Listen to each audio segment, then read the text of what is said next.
Welcome back, everyone. So in the previous video, we introduced the concept or the type of chemical reaction, precipitation reaction.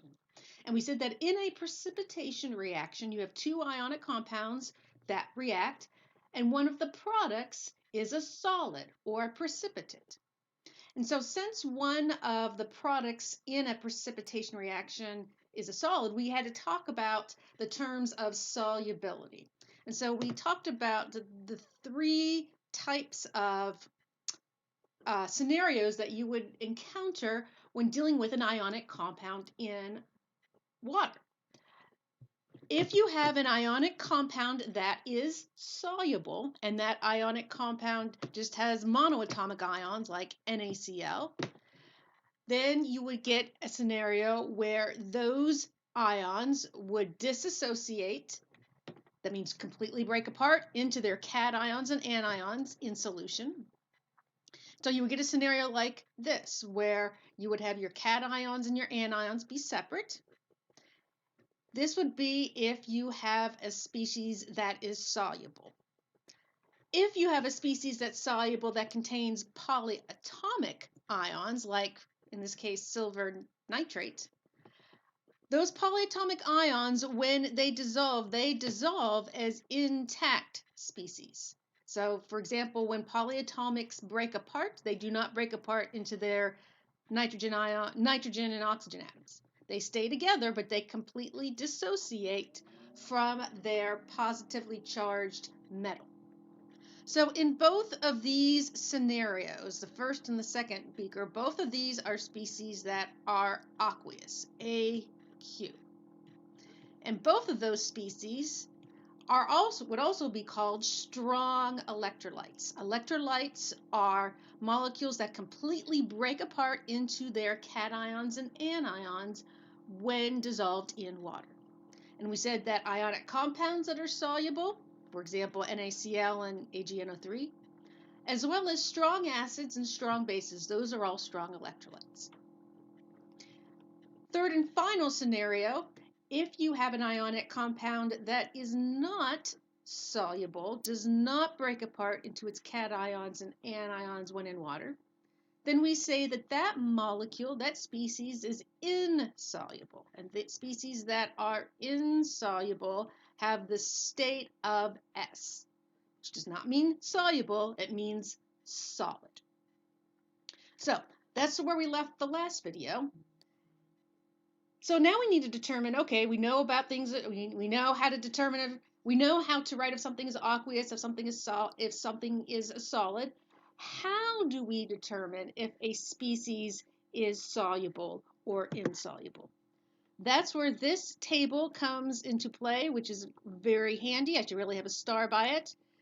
You do not need to memorize it because you'll be able to use it for quizzes and exams, but you do need to know how to use it properly. This table will help you determine if an ionic compound is soluble, meaning it is aqueous in water, or if an ionic compound is insoluble. That means it is a solid in aqueous environment. So the way that these solubility rules are organized, they are organized in terms of ions, compounds that have ions that are mostly soluble and compounds that are mostly insoluble, along with some exceptions. So for example, if you're given a molecule, you would look for where that ion is in this chart and then see if it is in one of the exceptions. So, for example, if I was to give you the compound NH4OH, ammonium hydroxide, and I was to ask you, is the compound soluble or insoluble? Remembering that things that are soluble would be aqueous, things that are insoluble are a solid. So I see NH4OH. Well, I see two places where I can look. I see NH4 right here under the mostly soluble column. There are no exceptions. But wait a minute, I also see OH under the mostly insoluble column.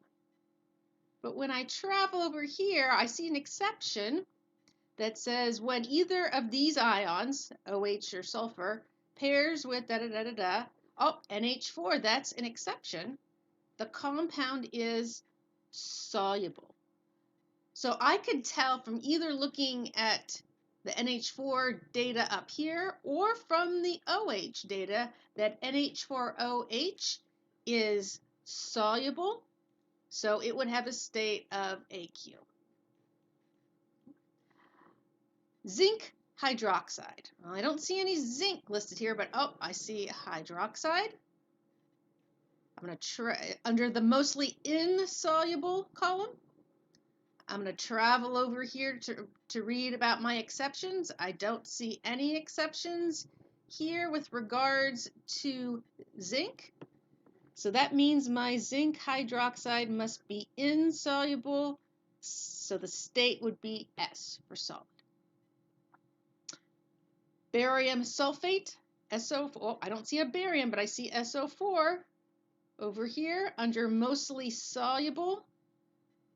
When I travel over here to exceptions, I see, oh, when SO4 pairs with barium, the compound is insoluble. So my state for barium sulfate is going to be S, or solid. Lead 2 sulfide. Come over here to the sulfur under mostly insoluble. I don't see anything about lead being an exception, so that is going to be insoluble or a solid. Last but not least, sodium phosphate. I see phosphate under the mostly insoluble. I'm going to travel over here to see about exceptions. Oh, I see that sodium, when bound with any of these, is an exception. So since that is an exception, that means that sodium phosphate is soluble. So that means the state of it is AQ. So that is how you use these solubility rules, and you should be able to use them to determine if a molecule is soluble or not. In the next video, we're going to use these rules along with our knowledge of precipitation reactions to predict the products of a double displacement precipitation reaction, balance it, and then determine if the products are soluble or not.